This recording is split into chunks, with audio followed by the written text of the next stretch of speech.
Wir sind hier auf der Edelmetallmesse 2022. Einer der Vorteile ist nicht nur, dass man viele Investoren treffen kann, sondern auch einige sehr interessante Unternehmen. Wir sind heute hier mit Ameriwest Lithium Incorporated und zwar mit David Watkinson, dem CEO, und Sam, how do I pronounce your name? Eskandari. Who will tell us a bit about their company and about the projects. Let's start with you, Sam. Please shortly introduce yourself and give us a shorter summary of what the company is about.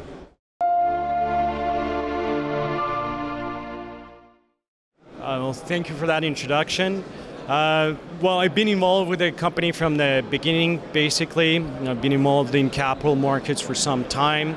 David is a mining engineer by education and trade and has substantial experience at different levels of exploration and even production. Ameriwest, we put in an excellent team of lithium experts together just about a year and a half ago, and since then we moved rather rapidly to secure some very exciting projects, all in United States, Nevada and Arizona, with Nevada obviously being one of the top mining jurisdictions you can be. And Nevada is also home to the only lithium producing operation in North America, which is a big surprise given the amount of demand that is for electric vehicles now. And that mine is in Clayton Valley. It's called Silver Peak. We do have a project there, but with the team we identified a number of projects that we feel have the potential to be maybe the next Clayton Valley, and that's the most exciting part. We have 5 projects total, 3 brine and 2 clay. Okay, well, that's rather a lot, and as you said, it's 1.5 years, about 80 months about. That's pretty fast in the mining industry. Let's say it how it is. So then we'll talk to David a bit more about the projects and their location, their is it brine, is it clay, the way forward for those projects. Please tell us a bit more.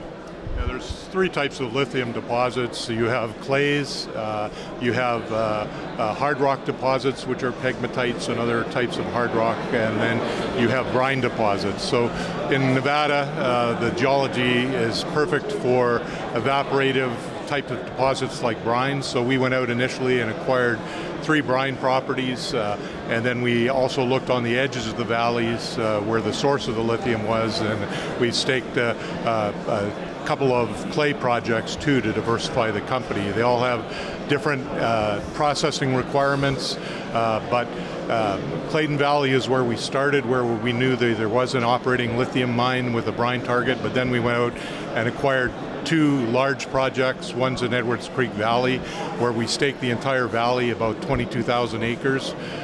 So we control the entire valley, and we did geophysics there to locate a brine target, and then we're looking at drilling it next year.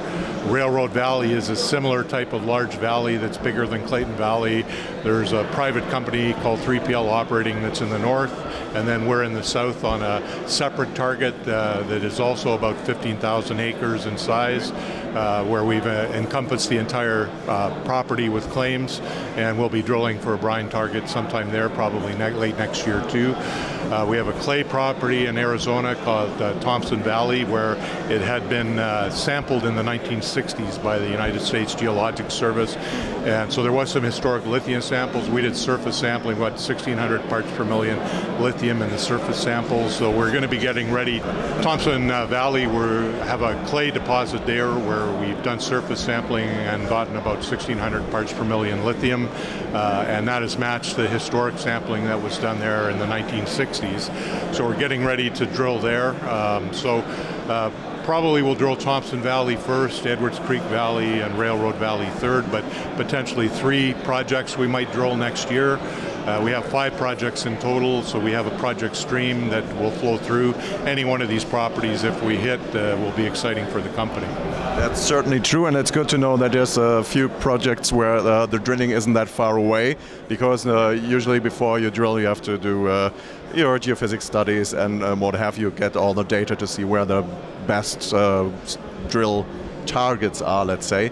the highest chances of success.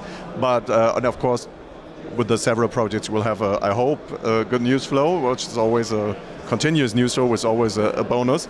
The question is, though, all that will cost some money.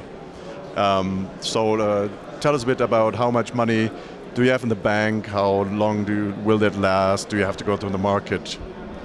Well, we did the one round of financing some time ago, and we haven't had to go back to the market. And the market's generally been quite nice to us, I would say.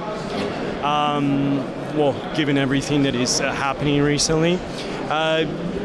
In terms of going for drilling is definitely costly. Drilling for clay is a little bit more cost effective because you don't have to go as deep. It's not as technical, I would say. However, for brine, it's a bit more technical. You do have to go deeper and more costly, of course. And given we're looking at 3 properties for 2023, we might looking to go to the market for a financing. Having said that, we see 2023 being a very exciting year for Ameriwest. I agree with you. When you're about to go to the drilling, that's where everything gets exciting, and you hopefully have a good stream of good news coming. Okay.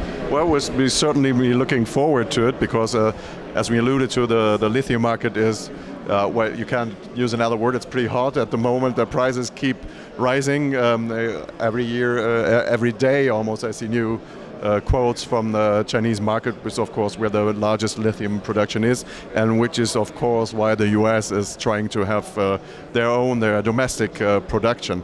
So let's say, give us a bit of an idea how much drilling is needed if you have a brine project or a clay project to get a resource, because depending, from what I know, depending on the geology and the setting, sometimes just a couple of drill holes, for example, in a brine project are enough to identify a resource. I think that's a question for David.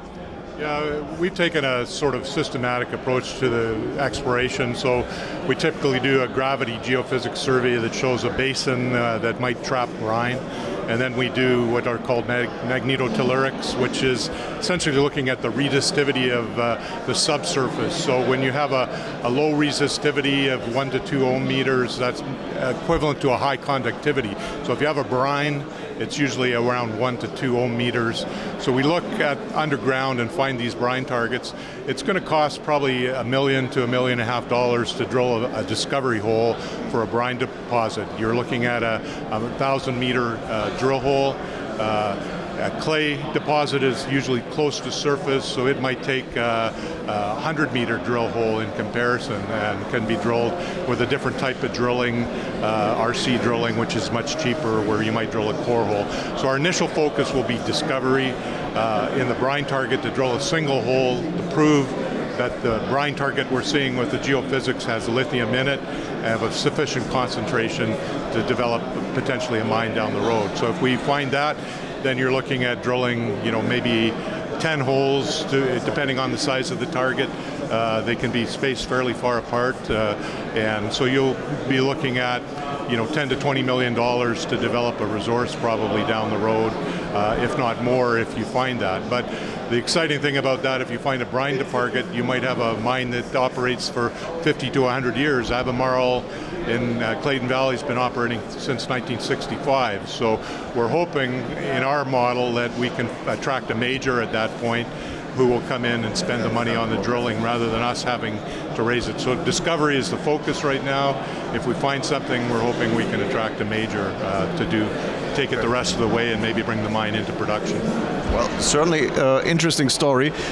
When you told me about the company yesterday, though, for the first time, we talked a bit about, especially about the brine side of things, that we're in Nevada, water is scarce, that there's sort of a technology race going on to see who will have a direct lithium extraction technology that works commercially first. So is that absolutely necessary? Do you have to have some kind of technology there? Because I think the days of flooding whole areas to just evaporate the water and leave that are coming to an end. Is that correct in your opinion? Yeah, I'd agree from a permitting perspective. Like Albemarle, they pump water out of the ground into large evaporation ponds, and that they allow evaporation to occur to concentrate the lithium and then process it. But today, it's unlikely you'd be able to permit a mine pumping that amount of water back out of the ground without returning it back down into the aquifer. So technology is being developed where you would pump it out, remove the lithium, and pump the water after the lithium's removed back underground and recharge the aquifer. So we're going to see new projects being developed that way, and perhaps Albemarle will change its technology over time to use less water too. So water rights in Nevada are, you look at each valley has certain water that's appropriate for different uses. It could be mining, could be agricultural, or it could be residential, but there's so much in each valley that you're allowed to pump out. In some cases, the government's over-allocated the amount of water and given away too much mineral rights, or water rights, sorry. So you have to look at each valley. So Clayton Valley is problematic for companies that are working there because too much water rights have been given away already. 2 companies control them all. So for somebody to develop a project there, they're going to have to do a deal probably with somebody that has water rights. Other valleys that we're in, we think we can acquire water rights either by applying through the government, or you can buy them from ranchers or other people that have water rights. So Nevada's got a policy, use them or lose them. So if you don't use your water rights, you also lose them. So now the government is also starting to take away more rights where they haven't in the past because there's more demand for water rights. So it's an interesting thing, right? To watch how the government is going to respond to this. And it's not only a problem, just in Nevada, but it's a problem in the western U.S. Yeah, worldwide even. Yeah. Okay. Well, thank you very much. It's certainly an interesting story, as I said. I'm looking forward to hearing more, and especially, of course, seeing good drill results. Thank you for taking the time talking to us. Thank you for having us.